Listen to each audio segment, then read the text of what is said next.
Bonjour, nous continuons aujourd'hui avec un petit tuto sur la démo, comment élaborer le budget avec le logiciel CLabTech, entendu pour Système intégré d'élaboration des budgets des CTD. J'ai déjà effectué des vidéos sur les autres parties. Aujourd'hui, c'est une suite logique après avoir créé les recettes et les dépenses par nature économique. Et il faut logiquement passer maintenant à la budgétisation par programme, ce que je vais faire tout à l'heure. Alors, pour y arriver, comme d'habitude, vous vous rassurez d'abord que vous êtes calé sur la date pour laquelle vous voulez faire, je vais dire l'année pour laquelle vous voulez faire, n'est-ce pas, la budgétisation en programme. Alors, pour ma part, c'est déjà ça. Sinon, vous savez comment le faire. Vous cliquez là, vous sélectionnez l'année. Je veux bien rester en 2026, donc je ne change pas. Et là, c'est juste pour que ça passe vite. Alors, me voici arrivé à l'accueil. Je suis déjà bien calé en 2026. Ce qui me reste maintenant, c'est d'aller donc au niveau, logiquement, vous commencez bien évidemment par les programmes. Vous les saisissez simplement. Il n'y a pas de montant. Quand vous saisissez le programme, il n'y a pas de montant. Vous saisissez juste comme le formulaire se présente. Ce n'est pas sur ça que je vais m'attarder parce que franchement, je trouve que c'est aussi simple que bonjour. Donc l'année est de calée par défaut, comme vous l'aviez défini à l'accueil. Alors vous mettez le code de la façon que vous avez codé vos programmes, vous mettez le code son libellé, l'objectif, l'indicateur, et vous sélectionnez l'utilisateur qui sera associé à ce programme. Et c'est fini. Les montants, vous les voyez, mais ça va apparaître automatiquement.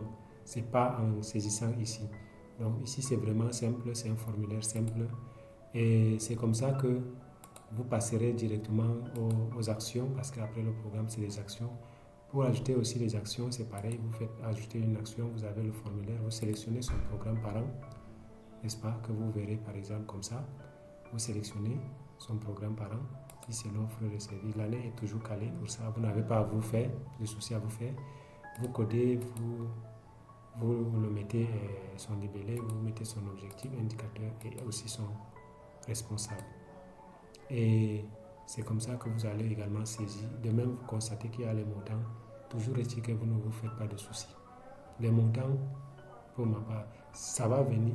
Les montants sont saisis au niveau de la tâche. Donc, ce sont des formulaires simples. L'autre chose, après les actions, naturellement, c'est les activités. C'est vraiment crescendo. Vous avez maintenant les activités. Voilà. Les activités sont là comme ça. Et pour ajouter aussi, vous faites pareil. Vous sélectionnez l'action par an. Et à chaque fois, il suffit parce que naturellement, vous devez savoir quand vous voulez, par exemple, saisir une tâche, ou je vais dire, pour le cas, c'est de l'activité que nous parlons, vous devez savoir d'avance que c'est dans telle autre activité, sinon ça ne sert à rien. Donc, supposons que je vais dire que c'était améliorer l'offre de service. Je ne sais pas, moi, j'écris un truc seulement qui se rapproche par mot-clé, quoi. Voilà, je vais améliorer par exemple l'accès à l'hôpital. À supposer que c'est dans cette action que je vais ajouter cette tâche. Je vais dire cette activité autant pour moi. Je parle trop de tâches parce qu'évidemment, c'est la partie cruciale. C'est là où vraiment tout se joue. Sinon, vraiment, tout ceci, ce sont des formulaires simples qu'il faut juste remplir en suivant comme on voit. C'est vraiment comme bonjour. Vous le faites sans réfléchir. Vous le faites et puis vous validez. Donc, et arrive donc maintenant la phase à proprement des tâches.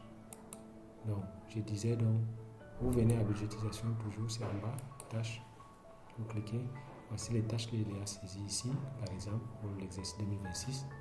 Alors, arrivé ici, c'est vraiment ici que tout se joue, parce que là, vous allez saisir les données qui vont vous permettre d'imprimer à la fois plusieurs états. En fait, il y a au moins deux que je connais.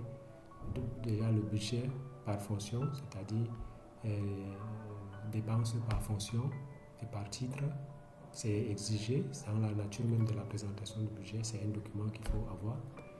Et naturellement, le budget aussi par programme, parce que là justement nous sommes dans les programmes par programme, c'est-à-dire les dépenses par programme et par titre aussi. Donc tout ceci ne pourrait vraiment être fait aisément sans une application particulière comme celle-ci.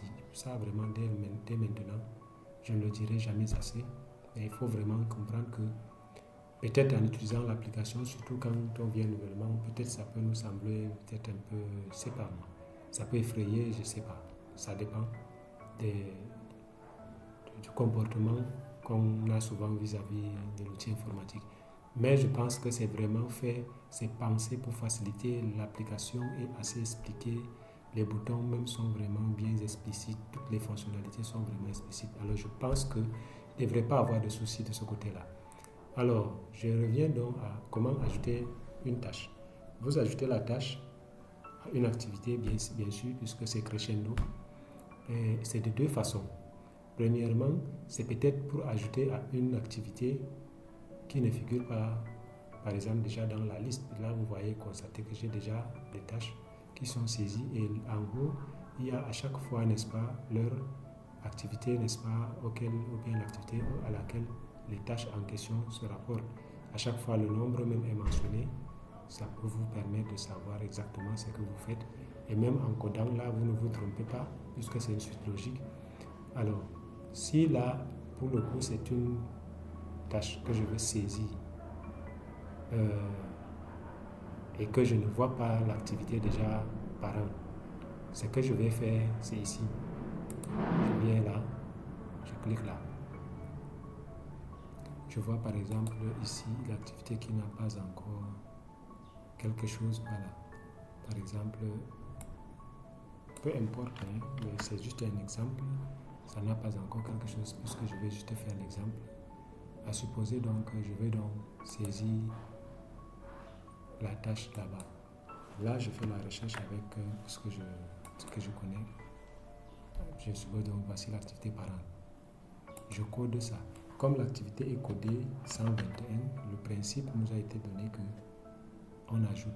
Bon, c'est la première tâche dans cette activité-là, puisque cette activité n'avait pas de tâche. Donc c'est 121 pour le premier. Ça suppose que la seconde tâche sera 121 2. Ainsi de suite, ainsi de suite. Maintenant, je vais nommer ça quoi? Je ne sais pas moi. Achat ustensile. Ça dit juste un exemple, je ne dis pas que ça correspond ni à l'activité en question ou quoi, c'est juste l'exemple parce que là, ce n'est pas un enseignement en réalité sur le budget programme, c'est l'application. Donc vous devez savoir déjà ce que c'est que le budget programme et comment, du moins les principes de base pour pouvoir vraiment s'en sortir, ça c'est évident. Donc je dis, donc comme je dis achat marmite, je dis n'importe quoi, on va supposer. Achat marmite ou ustensile de cuisine. Bon, ici, c'est la classe fonctionnelle. La classe fonctionnelle, c'est justement ce qui va nous permettre d'avoir donc le budget par nature fonctionnelle. Donc c'est ici là. Donc en choisissant déjà chaque fois la ligne, n'est-ce pas, qui correspond à la fonction de chaque tâche, ça va nous permettre automatiquement de générer cet état. Vous allez voir par la suite. Donc, en choisissant par exemple, choisissons le premier. Je ne dis pas que ça appartient vraiment à marmite, mais vous devez savoir si c'est marmite ici. Peut-être vous cherchez un truc. La fonction, ça veut dire la marmite, ça va aller où? C'est la destination réelle là. Ça dit, ça correspond à quel type de dépense. Ça dit, ça sert à quoi en fait la fonction, c'est ça. Donc, c'est ça là. Donc, vous voyez ici, est-ce que c'est une dépense qui a nature à un logement? Est-ce que c'est l'exclusion sociale? Est-ce que c'est la protection sociale? Est-ce que c'est survivant? Est-ce que c'est famille et enfants? Donc essayez de voir là où ça donc ça encore, ce n'est pas moi de vous le dire. Bon, ça s'apprend et ça ne s'est pas lié à l'utilisation de ce logiciel que je suis en train de démontrer. Sachez juste que ça existe et que c'est exigé même, c'est une forme de présentation désormais des budgets, n'est-ce pas, des collectivités territoriales au Cameroun. Donc, je prends le premier pour qu'on puisse rechercher facilement après où est cette ligne et pour vous montrer exactement à quoi ça ça correspond. À supposer donc que je prends ça.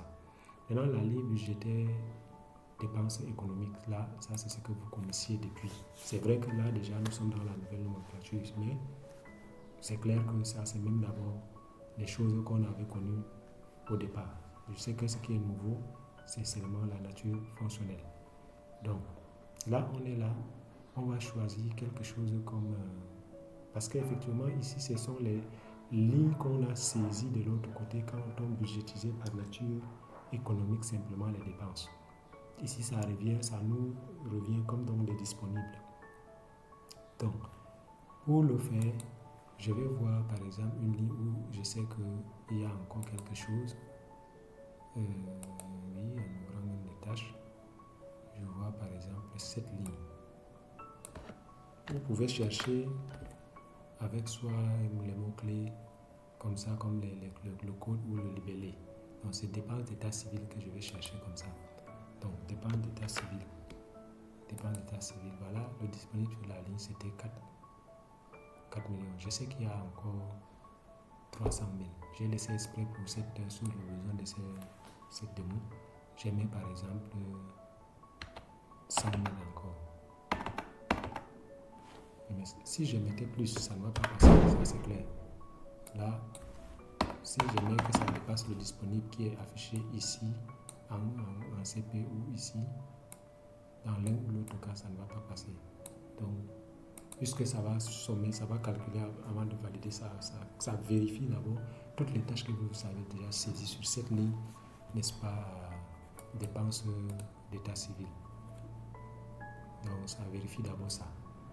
Et pour le coup, je sais que ça va passer parce que je n'ai pas exagéré. Sinon, bon, on peut faire l'exemple où ça dépasse, pour que vous voyez bien. Voilà, ça passe pas parce que ça dépasse. Et on me rappelle que le disponible, c'est 300 000. Donc, ce que je vais saisir, je voulais saisir seulement 100 000 d'abord. La même chose, si vous saisissez que c'est correct, ça va vérifier ici, au niveau de CP. Donc, ainsi de suite. Bon, vraiment, ça, ce sont les détails. Là, pour le coup, je peux valider, même si je ne sélectionne pas de responsable, il n'y a pas de restriction à ce niveau. Je valide, ça passe. Alors, ça veut dire que cette activité-là, comme c'était 121, je peux taper même comme ça. Voilà, c'est venu caler là. 121 comme activité et dans la tâche. 121, 11 qu'on vient d'ajouter. Ça s'ajoute automatiquement. Maintenant qu'on est dans une activité qui est déjà existante, à supposer que je veux ajouter une deuxième tâche dans la même activité, ce que je peux faire, au lieu de partir d'ici, je peux partir directement maintenant d'ici. Je peux faire ça. C'est pour ça que je disais qu'il y a deux manières, n'est-ce pas, pour ajouter les tâches. Je code ça. Voilà l'activité déjà calée 121. La première tâche était 121, maintenant 121.2. Je fais n'importe quoi parce que ce ne sont pas des données que je vais laisser. Juste pour montrer, à supposer que cette fois-ci, la classe fonctionnelle, c'est ça. Bon, il restait 200 000. Après 100 000, il doit rester 200 000. Je prends tous les 200 000. Parce qu'après, je dois pouvoir vous montrer aussi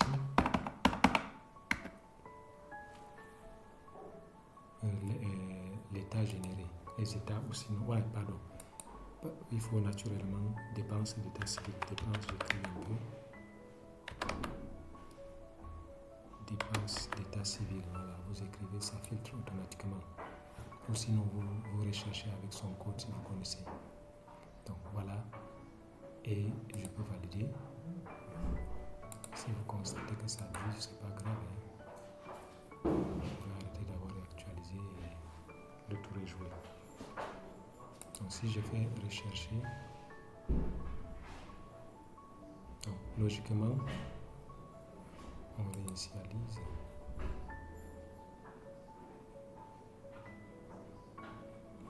Bon, allons-y, 121. Bon, voilà. On cherche seulement 121 pour voir où sont les 121. Voilà les deux tâches que je venais d'ajouter, si vous voyez bien. Voilà ça, c'est les deux là. Donc, 100 000 et 200 000. Bon, Maintenant, c'est ici que vous avez, en réalité, après cette procédure, vous avez déjà fini avec la saisie du budget en question. Puisqu'on a commencé dans les recettes et les dépenses par nature économique, ce qui était déjà une bonne partie du budget. Maintenant, la budgétisation par programme va consister seulement à dispatcher dans les programmes, justement, actions, activités et tâches. Mais sauf que le dispatching part du bas, c'est-à-dire des tâches jusqu'à haut. C'est comme ça que vous voyez, donc, quand vous venez par exemple, quand vous prenez par exemple ici les programmes, vous voyez les montants. Tout à l'heure, vous avez bien vu que ce n'était pas des montants saisis. Donc, ce que j'ai saisi en réalité vient s'ajouter ici, exactement. Simplement. Ça ne part pas, ça ne vient pas d'ailleurs. D'accord. Maintenant, on était dans les tâches. Quand on a fait ça, maintenant la prochaine étape, les impressions, les états d'impression. Le budget, ça dit, vous imprimez déjà le budget par fonction, c'est ici. Vous venez simplement. Et vous avez là un aperçu. C'est vrai, c'est pas joli, mais de toute façon, c'est pas ça dépendra de l'écran de votre ordinateur. Mais ce n'est pas ça qu'on va imprimer définitivement. Vous, comme je l'ai toujours recommandé, vous allez faire plutôt une exportation. Parce que pour imprimer, vous aurez besoin, et ça vient en troisième position dans la classification des documents. Donc vous voyez, vous aurez besoin de faire des petites mises en page. On profite juste de l'occasion pour montrer un peu, mais sinon ça fait, en réalité, ça, ce n'est pas l'application, ça c'est l'usage classique de Excel pour ceux qui connaissent. Vous faites les mises à jour qui vous semblent normales, vous faites ce que vous pouvez faire, vous arrangez, vous pouvez mettre les cas, les bordures, tout ça, c'est vous qui voyez. Vous pouvez mettre la mise en page, vous tournez ça comme vous voulez. Donc paysage, vous faites la pagination, autant pour moi. Et même en simulant l'impression aussi, vous pouvez, voilà, si vous constatez que toutes les colonnes ne s'affichent pas, on fait ça, mise à l'échelle, ajouter toutes les colonnes à une page. Vraiment, ça, c'est des choses classiques.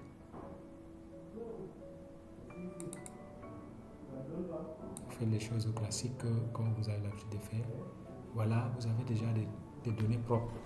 Vous ne les avez pas saisies manuellement parce que déjà, quand vous voyez qu'il faudra dispatcher par titre et les fonctions ici, et sans compter qu'il y a une autre forme d'impression ailleurs, à dire que je vais montrer tout à l'heure, les dépenses même par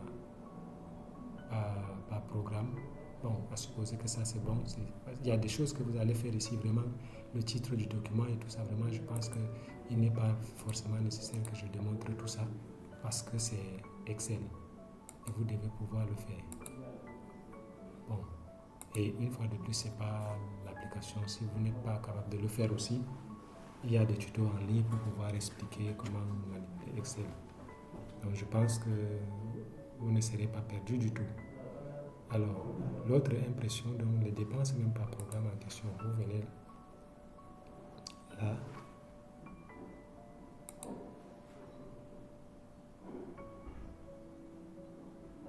Ça prend du temps. Généralement, quand ça fait ça, j'ai compris que c'est mieux de couper et relancer et immédiatement, voici le 1, dépenses par programme. Là aussi, vous avez un aperçu vite fait de ce que ça donne. Toujours est-il, vous avez les programmes là, avec leurs actions. Et pour les impressions, vous avez plusieurs choix. Il y a jusqu'au niveau des actions, ce qui est recommandé, je pense, dans l'instruction conjointe. Et sinon, vous pouvez aller au niveau des détails aussi, c'est vous qui voyez, vous êtes libre, il y a au moins 2 façons de le faire. Ici, c'est juste pour l'exploitation vite fait, comme j'ai l'habitude de dire, je n'ai pas voulu faire partout l'impression en Excel, en PDF je veux dire, parce que il faudra que le concerné puisse avoir la main pour ajouter éventuellement les en-têtes les pieds des pages, la pagination qui sied, tout ça. Vraiment, ce serait dommage que l'utilisateur en question ne puisse pas faire à sa guise quand on aura fait seulement l'impression PDF. C'est pour ça que j'ai prévu un truc pareil. Pas de panique. L'erreur Internal Server Error, ça arrive fréquemment, mais c'est souvent dû à ma machine. Ce n'est pas un problème c'est pas le problème de l'application. Donc là, pareil, vous voyez, vous avez une impression déjà propre. Je dis les données propres. C'est les mêmes données et vous aurez constaté que dans les totaux, c'est les mêmes totaux que vous devez avoir. Si vous avez saisi bien vos données, vous avez donc votre budget par programme et par titre, par fonction et par titre, par nature économique. C'est-à-dire ces trois impressions doivent avoir les mêmes données, c'est-à-dire les mêmes totaux au moins, c'est-à-dire il doit avoir l'équilibre. Or, si vous devriez faire ça manuellement, vous imaginez seulement les erreurs que vous risquerez d'avoir, même à partir d'Excel. L'Excel est très puissant, mais pour y arriver, vraiment, c'est pas chose donnée, c'est pas facile, c'est pas impossible, mais c'est très fastidieux et c'est très difficile, au point où, de toute façon, même pour un aguerri, il y a trop de risques d'erreur. Vraiment, je ne conseillerais pas pour des documents si importants dans la vie d'une commune comme le budget, de se focaliser, de faire ça avec un simple tableur Excel. Vraiment, je ne le conseillerais pas. Donc, si vous avez un logiciel comme celui-ci, qu'est-ce que je fais? Voilà. Ça va vous permettre vraiment, ça va vous sauver beaucoup de mises. Franchement, tout ce que je fais là, c'est peut-être comme un bonus pour ceux qui ne maîtrisent pas encore Excel, mais sinon vraiment, ce n'est pas vraiment l'objet de la vidéo parce que je ne pense pas que c'est pas lié directement à la démo que je voulais, mais sauf que c'est utile parce que si vous devez imprimer, je sais que vous devez savoir que c'est le truc se présente comme ça, vous devez être capable de pouvoir, n'est-ce pas, je sais pas moi, faire la mise en page à votre goût, parce que là au moins c'est permis, c'est autorisé. Donc, je pense que la vidéo ne doit pas être plus longue que ça, parce que l'essentiel c'était comment on ajoutait la tâche. C'était la dernière phase qu'il fallait faire, n'est-ce pas, après les 2 premières ou sinon les 3 premières vidéos de présentation de ci et là-bas. Sans vous prendre plus encore de votre temps. Merci pour avoir visionné cette vidéo. Ciao.